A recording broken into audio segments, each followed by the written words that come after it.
ఈ నెల 29వ తేదీ ఆయుర్వేదం పద్ధతిలో పండించిన ఫల ఉత్పత్తుల ప్రదర్శన నెల్లూరు నగరంలోని స్థానిక ప్రెస్ క్లబ్ నందు జరిగిన విలేకరుల సమావేశంలో ఉత్తమ రైతుగా గుర్తింపు పొందిన రాధాకృష్ణ రెడ్డి ఆధ్వర్యంలో సుమారు 100 ఎకరాల నెల్లూరు జిల్లాకు చెన్నూరు ప్రాంతంలో ఆయుర్వేదం వృక్షశాస్త్రం పద్ధతిలో పండించిన మామిడి పండ్లు, పసుపు, వెల్లుల్లి, గానుగ, నూనె, సంజీవిని, బియ్యం, మిర్చి తదితర ఉత్పత్తులను స్థానిక మాగుంట లేఅవుట్ పిచ్చిరెడ్డి కళ్యాణ మండపం ఎదురుగా డాక్టర్ సిఎస్ శ్రీనివాసరాజు చేతుల మీదుగా ప్రదర్శన ప్రారంభిస్తున్నట్లు తెలియజేశారు.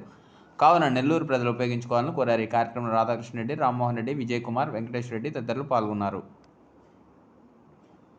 భారతదేశంలో అన్ని రాష్ట్రాల్లో తర్వాత ఏదో తెలియని భారతదేశంలో చెప్తారు, రైతు వచ్చి దేశానికి వెన్నెముక అని చెప్పి.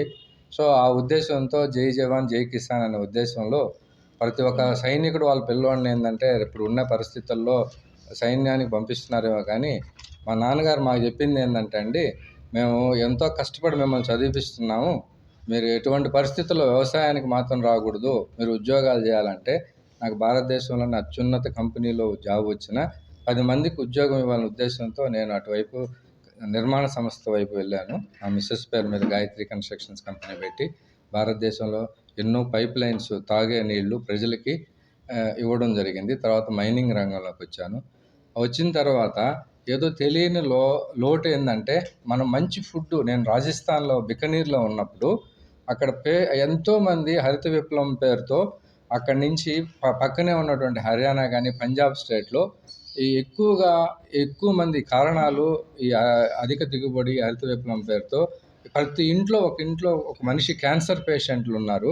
సో నేను అక్కడ 5 ఏళ్ళు పెద్ద ప్రాజెక్ట్స్ 2 చేశాను రాజస్థాన్లో.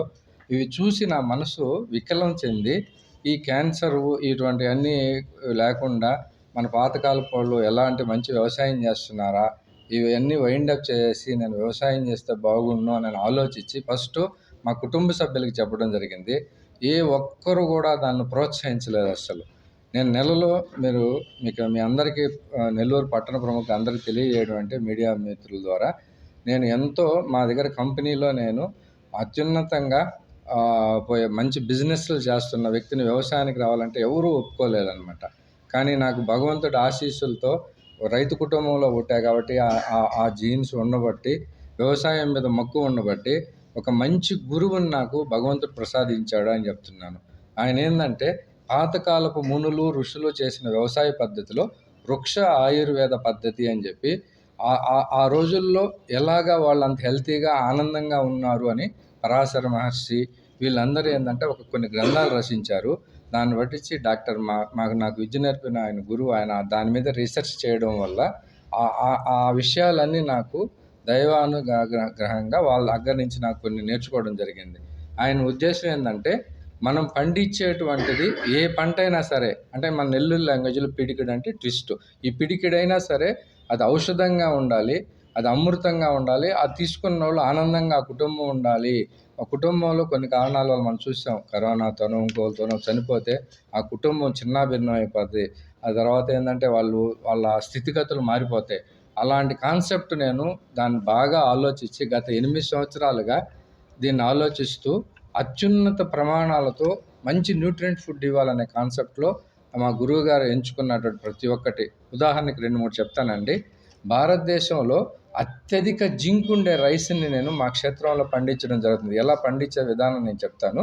ఈ విధానం ఏంటంటే జీన్ మాడిఫైడ్ కాంది, హిమాలయాస్లో తర్వాత ఎక్కడో నేపాల్ బార్డర్లో ఉండే అతి అరుదైన విత్తనం. మన సౌత్ ఇండియాలో రైస్ని మనం ఎక్కువగా యూటిలైజ్ చేస్తాం కాబట్టి డయాబెటిక్ పేషెంట్స్కి వీళ్ళకి కూడా ఉపయోగపడే విధంగా అత్యున్నత ప్రమాణాలతో వడ్లు నల్లగా ఉంటాయి, లోపల వచ్చి తెల్లగా ఉంటాయి. దాని పేరు శ్వేత సంజీవని అనే నామకరణం చేయడం జరిగింది గురువు గారు. దీంట్లో అత్యధిక జింక్ ఉన్నందువల్ల లాభం ఏంటంటే, మనకి ఎంతోమంది న్యూరో సమస్యలతో చూస్తుంటారు. రొమటేటైడ్ ఆర్థరైటిస్ అని, తర్వాత వచ్చి అల్జీమర్స్ అని, పెరాలసిస్ అని, అల్జీమర్స్ అని, ఇవన్నీ ఏంటంటే మీరు రోజు వినేటివి. ఎవరో ఒకరు మన బంధువులు పేషెంట్స్ ఇబ్బంది పడుతూ ఉంటారు న్యూరో సమస్యలతో. ఈ రైస్ తీసుకున్నందువల్ల, ఆ జింకు ఉన్నందువల్ల బ్లడ్ ఫ్లో బాగా జరిగి ఇటువంటి సమస్యలకు దూరంగా ఉంటారు. First point. రెండోది, భారతదేశం అన్ని దేశాలలాగా రక్తహీనత, ఎనేమియా ప్రాబ్లం ఉన్న దాంట్లో ఐరన్ కంటెంట్ ఎక్కువ ఉంటుంది దీంట్లో.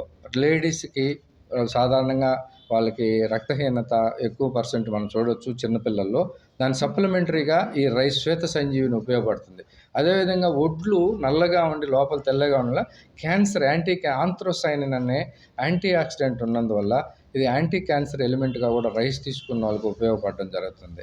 అదేవిధంగా దీంట్లో గ్లైసిమిక్స్ ఇండెక్స్ షుగర్ లెవెల్స్ చాలా తక్కువగా ఉంటాయి. సపోజ్ ఫర్ ఎగ్జాంపుల్ సేంద్రియ వ్యవసాయంలో కానీ వేరే వ్యవసాయంలో నవారా అని, కులాకార అని, రక్తశాల అని, నలుపు బియ్యం, తర్వాత బర్మా బ్లాక్, నలుపు, ఎరుపు బియ్యం ఉంటాయి. అవి వాటితో ఈక్వల్గా అవి మనం వండి తినేటప్పుడు దాంట్లో ఎంత న్యూట్రియంట్ ఫుడ్ ఉంటుంది. కాకపోతే అవి రెడ్గా, ఎరుపుగా, నల్లగా ఉంటాయి. దానికి ఈక్వల్గా మనం ఏంటంటే తెల్లుగా ఉండేదానికి తెలుపు రంగుగా ఉండే అన్నానికి అలవాటు పడ్డాం కాబట్టి ఈ బియ్యాన్ని మేము ఎన్నో సంవత్సరాలుగా దీన్ని అక్కడి నుంచి తీసుకొచ్చి ఈ వాతావరణాన్ని డెవలప్ చేసి అదే ప్రమాణాలు అడిగి తీసుకొచ్చి ఎంతోమందికి ఇది తీసుకున్నందువల్ల నయం జరగడం జరిగింది. మేము దీన్ని ప్రయోగాత్మకంగా కూడా ప్రతి ఒక్కటి రుజువు చేసాం. అదేవిధంగా మేఘాలయలో అతి అరుదైనటువంటి లకటాంగ్ అనే టర్మరిక్ ఉంటుంది. అది జియో ట్యాగ్ ఉండే టర్మరిక్. అది మనం ఏంటంటే మంచి కాన్సెప్ట్లో ప్రతి ఒక్కటి మంచి ఇవ్వాలనే కాన్సెప్ట్లో లకటాంగ్ అనే టర్మరిక్ని అంచెలంచెలుగా 8 ఏళ్ళుగా ఫస్ట్ దాంట్లో ఉండే పసుపులో ఉండే యాంటీ ఆక్సిడెంట్స్ని కుర్కుమిన్ అంటారు. ఆ కుర్కుమిన్ అక్కడ 12-15% ఉంది. ఏంటంటే మనం చేసే ఈ వ్యవసాయ వృక్షాయుర్వేద పద్ధతుల వల్ల మనం లాస్ట్కి 12.03% రీచ్ అయ్యాం. దీనివల్ల ఉపయోగం ఏంటంటే అత్యధికమైనటువంటి వ్యాధి నిరోధక శక్తిని కలిగి ఉంటుంది. ఇంత కుర్కుమిన్ ఉన్నది. దీన్ని ఉదయాన్నే పరగడుపునే గోరువెచ్చని నీళ్ళు తీసుకున్న తర్వాత ఈ పసుపుని మిరియాల పొడి, అంటే అది ఉత్ప్రేరకంగా అంత కుర్కుమిన్ ఉన్నదాన్ని యాక్టివేట్ చేయాలంటే బాడీకి ఆ కుర్కుమిన్ దాంట్లో మిరియాల పొడి కొంచెం తీసుకుంటే క్యాటలిస్ట్ ఉత్ప్రేరకం అన్నమాట. సో దాంట్లో తీసుకొని మీరు ఉదయాన్నే పరగడుపున టర్మరిక్ వాటరు అన్ని పాశ్చాత్య దేశాలు మన నాగరికతను అలవాటు చేసుకుంటున్నాయి. మనం వాళ్ళ అలవాటుని బ్రెడ్ కాఫీ, బెడ్ టీ అని చెప్పి మనం ఇటు వచ్చాం. సో ఈ టర్మరిక్ వాటర్ వల్ల ఎన్నో బెనిఫిట్స్ ఉన్నాయి. కొన్ని మల్టీనేషనల్ కంపెనీసు ఈ కుర్కుమిన్ మీద ఎంతో వర్క్ చేస్తూ సైంటిస్టులకి వాళ్ళకి వచ్చిన ఆదాయంలో ఇన్వెస్ట్ చేస్తున్నారు. మీరు అందరూ చదువుకున్న జ్ఞానులు, మీకు అంతా దీని మీద అవగాహన ఉంటుందని నేను 100% నమ్ముతున్నాను.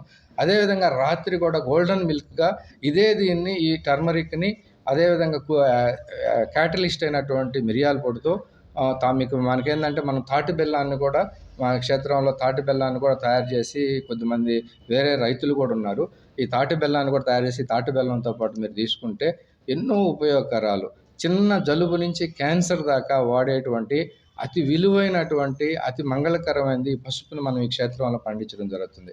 అదేవిధంగా మిరపకి మీరు చూస్తుంటారో ఎన్నో కెమికల్స్ కొట్టందే మిరప పంట రాదు.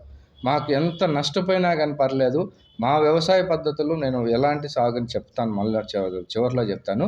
ఈ బ్యాడిగే మిరపలు ఎదురుగుండా పిచ్చిరెడ్డి కళ్యాణ్ ఎదురుగుండా ఉన్నట్టు ఓపెన్ గ్రౌండ్లో ఉంటుంది. దీనికి వచ్చి కిమ్స్ హాస్పిటల్ కార్డియాలజిస్ట్ శ్రీనివాసరాజు గారు వస్తున్నారు. 29 బుధవారం రోజు ఉదయం 9 గంటలకి ప్రారంభం జరుగుతుంది. దీనికి నెల్లూరు పౌర ప్రజలు, బయట ఉన్న బంధువులు, మిత్రులకు అందరూ తెలియజేసి హాజరు కావాలని కోరుకుంటూ ఈ ఎగ్జిబిషను 20 రోజుల దాకా ఉంటుందని ఆశిస్తున్నాము.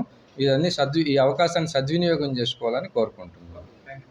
మరెన్నో వీడియోల కోసం మా ఛానల్ను సబ్స్క్రైబ్ చేసుకొని పక్కనే ఉన్న బెల్ ఐకాన్ని యాక్టివేట్ చేసుకోండి.